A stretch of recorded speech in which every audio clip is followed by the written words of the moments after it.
Good day to everyone. Our first lesson in Lent is a toughie, but very easy to understand. Below, I have put the link to today's readings. If you want to pause the video, read through those. Don't forget, I'll be right here, digitally held in limbo until you get back. Don't forget about me though, because I'll get pixelated.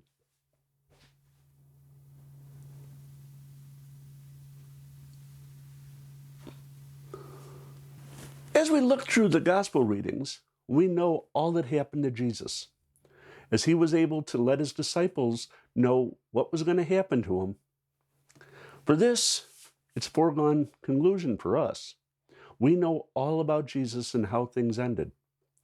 We have heard about his death all of our lives. But perhaps look at it through the disciples' eyes. This would have been devastating news. We experience this type of devastating news sometimes in our own lives.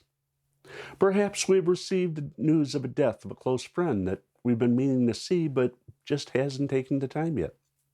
Maybe a medical condition has been discovered and your life lays in the balance.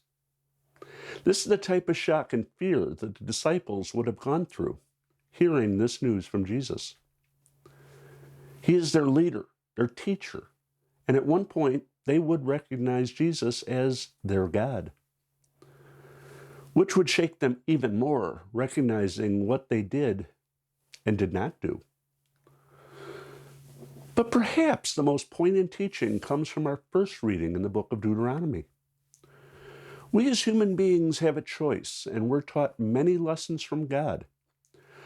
Moses is looking specifically at the commandments from God. Can we even recite the ideas of the commandments? But Moses here encompassed everything he had.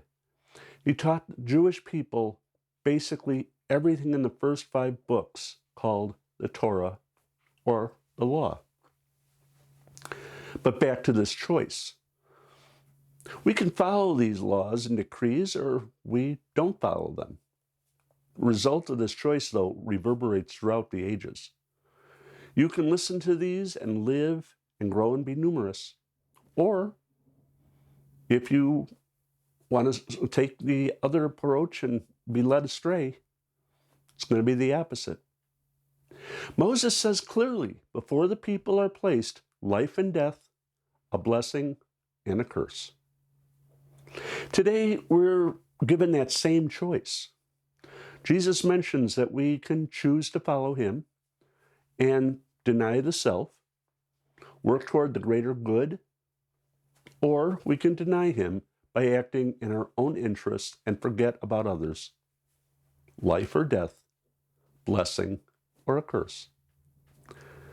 I'm Deacon Dave. For the love of God, peace and blessings to each one of you.